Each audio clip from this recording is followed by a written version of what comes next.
जय श्री राम। माँ क्लासेस के ऑनलाइन प्लेटफॉर्म पर आपका स्वागत है। क्लास 7 प्रकाश चैप्टर है जिसको अपन लाइट बोलेंगे।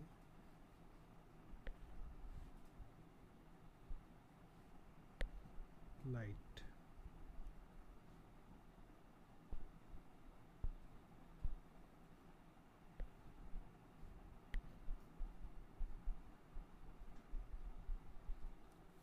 इस चैप्टर की शुरुआत करेंगे आज अपन।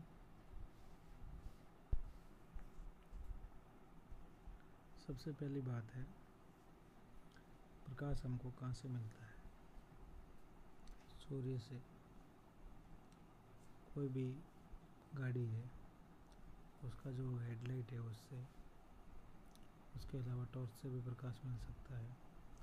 तो आपको परीक्षा में पूछा जाएगा प्रकाश के स्रोत कौन कौन से हैं।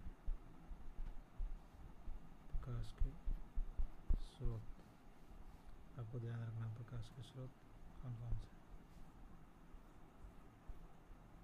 ये एक डायग्राम दिया गया है जिसमें ट्रेन की हेडलाइट दी हुई है। ये आप समझ सकते हो यहाँ से।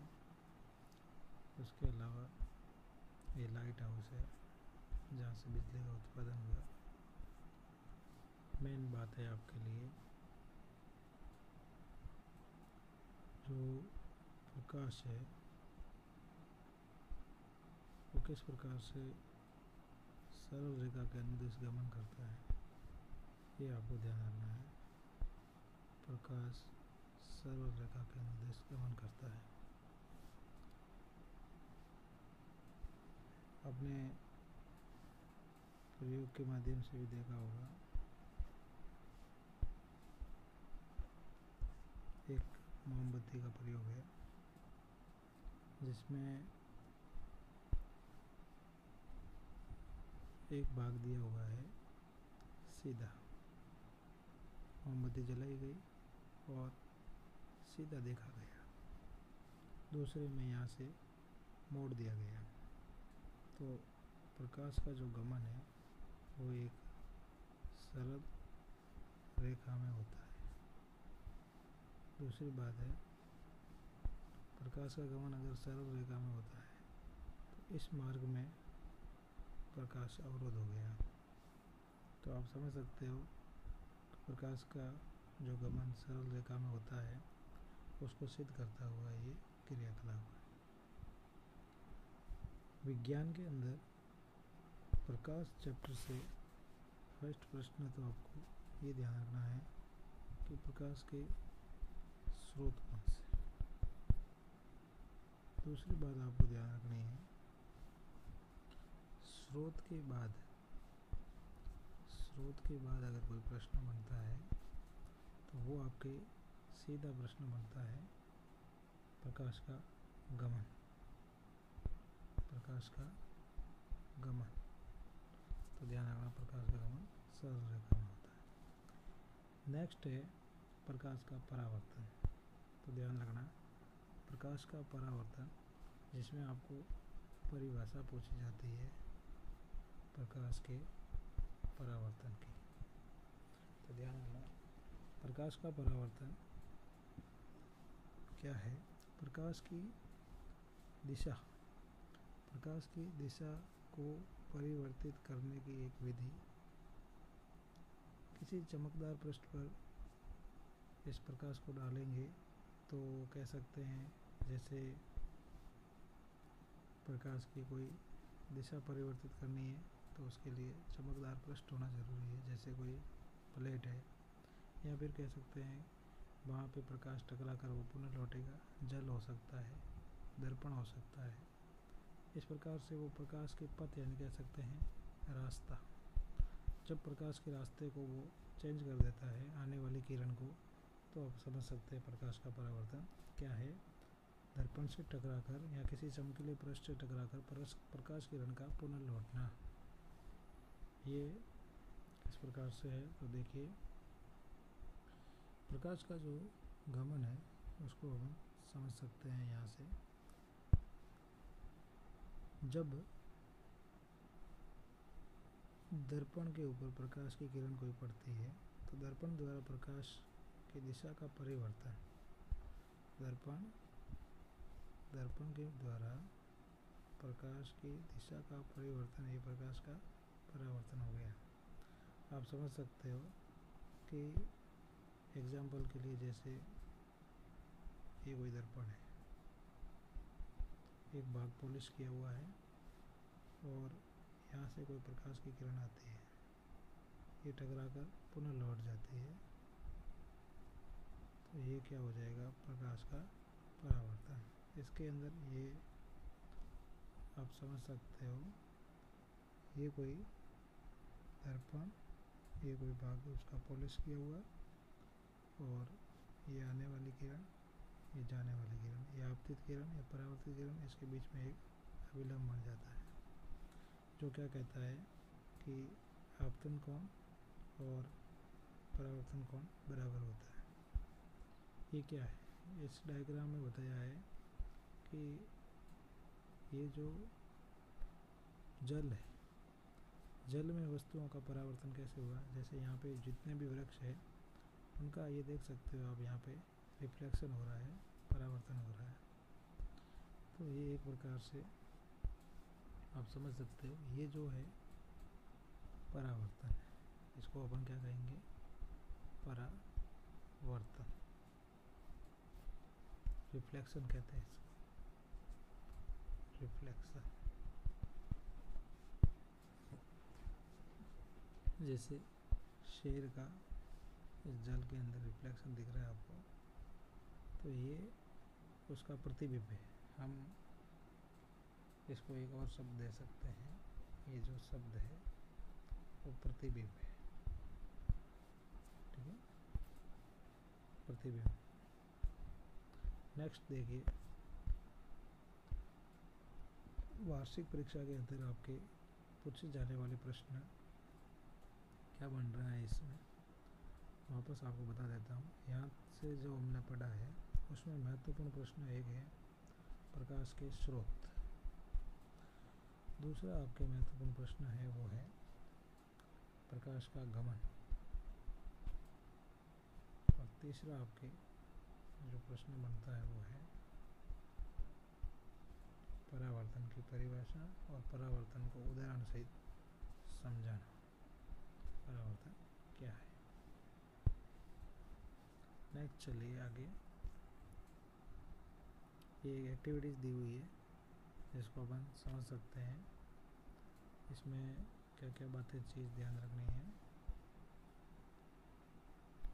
सबसे पहली बात है, यहाँ पे एक टॉर्च की बात की है, कांच को लिया है और किसी चिकने बोर्ड के या अन्य चार्ट के माध्यम से कह सकते हैं उसको सीधा खड़ा रख के वहाँ पे जब टॉर्च डालेंगे तो वो किस प्रकार से अपना प्रतिबिंब दर्शाती है। तो इसमें एक बात भी बताई हुई है, नोट कर लेना इसको, कि भाई जो समतल दर्पण है उससे प्रकाश का परावर्तन बताया हुआ है, ठीक है। समतल दर्पण से प्रकाश का परावर्तन कैसे होता है वो बताया। यहाँ पे आप देख सकते हैं, इसको और अच्छे से देख लिया, एक समतल दर्पण से प्रकाश का परावर्तन, समतल दर्पण से प्रकाश का परावर्तन किस प्रकार से होता है उसको अपन समझते हैं। ये भाग है जो दिख रहा है आपको, ये दर्पण का भाग है। क्या है ये, दर्पण, और ये आपके कोई प्रकाश का स्रोत है, ये प्रकाश का स्रोत है, सोर्स ऑफ लाइट। प्रकाश की किरण जब दर्पण से टकराती है तो वो पुनः लौटती है, प्रकाश की किरण जब इसे दर्पण से टकराती है तो वो पुनः लौटती है। ये हो गई उसकी आपतित किरण, और ये हो गई परावर्तित किरण। तो इस प्रकार से आप समझ सकते हैं समतल दर्पण पर प्रकाश की किरण का परावर्तन।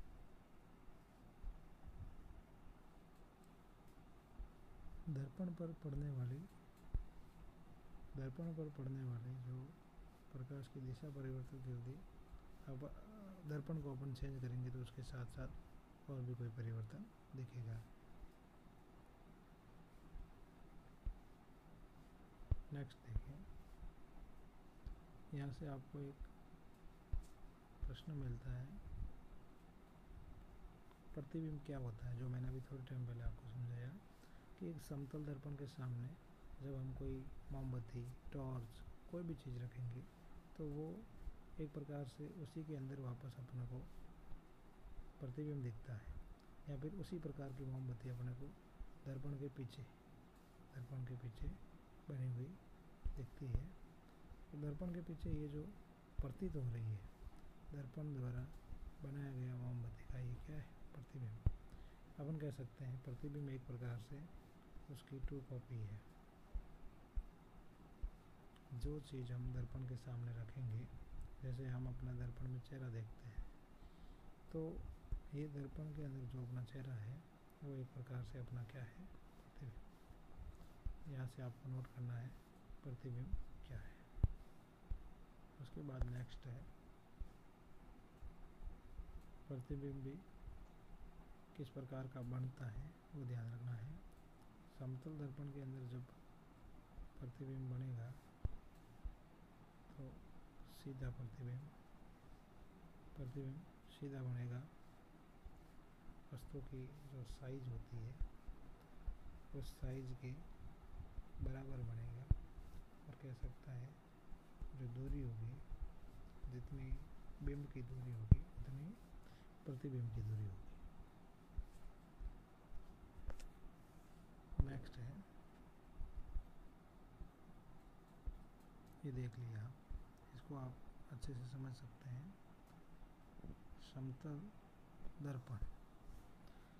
समतल दर्पण में मोमबत्ती का प्रतिबिंब। तो समतल दर्पण में मोमबत्ती का प्रतिबिंब कैसे बनता है।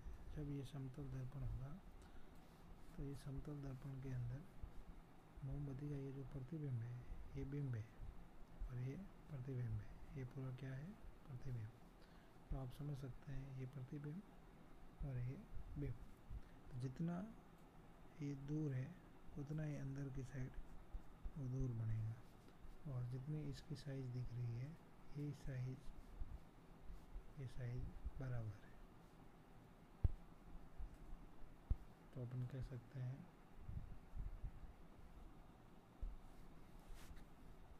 दर्पण के सामने जब अपन कोई चीज़ वस्तु रखते हैं, जिसमें पेंसिल, शॉर्पनर, कुछ भी हो सकता है, इसकी जब स्थिति नोट करेंगे तो हम देखेंगे दर्पण में प्रतिबिंब जो होता है वो दूरी या दर्पण के सामने बिंब की रखी, इनके बीच में संबंध होता है। मैंने आपको बताया कि वस्तु, नोट कर सकते हैं आप, वस्तु की साइज जो होगी वो ही प्रतिबिंब की साइज। वस्तु बोले तो बिंब और प्रतिबिंब बोले तो उसके अंदर बनने वाला उसकी कॉपी, तो प्रतिबिंब बराबर। दूसरी बात है जो बिंब है, क्या कह सकते हैं अपन, जो बिंब है उसकी जो दूरी है वो प्रतिबिंब की दूरी के बराबर। नेक्स्ट देखो, समतल दर्पण के अंदर प्रतिबिंब की स्थिति कैसे बनी है। तो यहाँ पे आपको नोट करने वाली बात मिल गई है, जो अपन कब से कह रहे हैं, ये आपको यहाँ से नोट करना है। इसका रिजल्ट है जो समतल दर्पण द्वारा बना प्रतिबिंब होता है उसमें दर्पण सीधा बनता है प्रतिबिंब, और बिंब के साइज के बराबर होता है। तो आपका ये नोट पॉइंट है। पूछा जाता है यहाँ से प्रश्न कि समतल दर्पण द्वारा बना प्रतिबिंब कैसा होता है। तो एक तो सीधा होता है, दूसरा है वस्तु की साइज के बराबर होता है। इस प्रकार से नेक्स्ट आप देखेंगे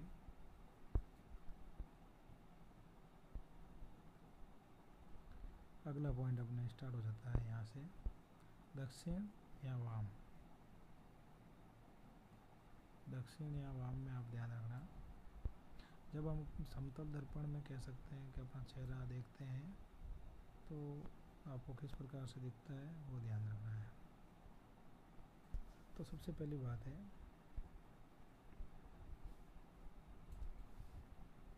सबसे पहली बात आपके यहाँ आ जाएगी कि जब समतल दर्पण में अपना प्रतिबिंब देखते हैं तो जैसा हमारा हाथ लेफ्ट होगा तो वो राइट दिखेगा, राइट होगा तो लेफ्ट दिखेगा। तो एक प्रकार का एक ऐसा है डिफरेंट रोचक अंतर है। समझ रहे होंगे आप। जब अपने एक प्रकार से समझो कि दर्पण है, ये दर्पण है। जब हम दर्पण में सामने खड़े रहकर लेफ्ट हैंड जब हम अप करेंगे तो हमारे को जो अंदर वाले भाग में राइट भाग वो प्रतीत होगा। तो लेफ्ट राइट दिखना और राइट लेफ्ट दिखना, इसी को हम कहते हैं दक्षिण और वाम। जैसे एक ये फोटो के माध्यम से अच्छे से समझाया हुआ है। ये दर्पण दिया हुआ है, इसी दर्पण के अंदर हमको प्रतिबिंब में दक्षिण हाथ वाम प्रतीत हो रहा है। देख सकते हो आप, ये जो दक्षिण हाथ है यानी कह सकते हैं सो लेफ्ट है वो राइट और राइट है वो लेफ्ट। इस डायग्राम में आप देख सकते हैं।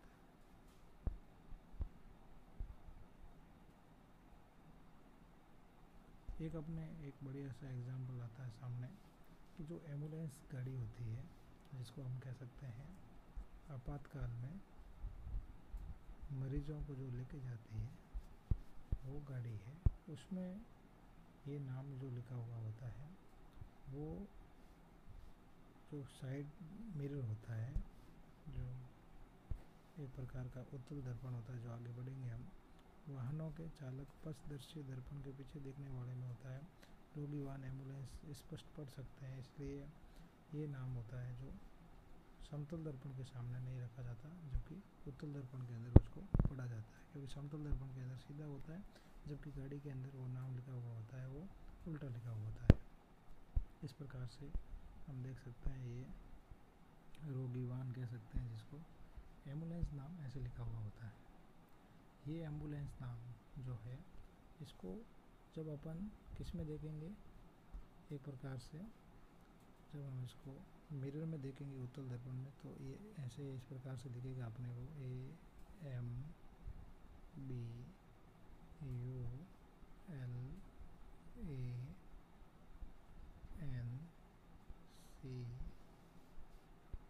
और E, ये इस प्रकार से हमको दिखेंगे। जबकि रोगी वाहन के अंदर वो एम्बुलेंस नाम उल्टा लिखा होता है।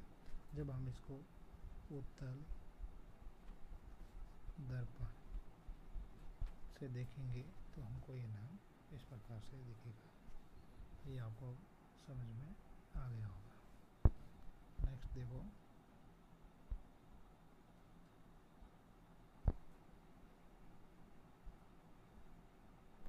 और उत्तल दर्पण से जो वस्तु होती है वो जब बनती है साइज में छोटी होती है, ये आपको ध्यान रखना है।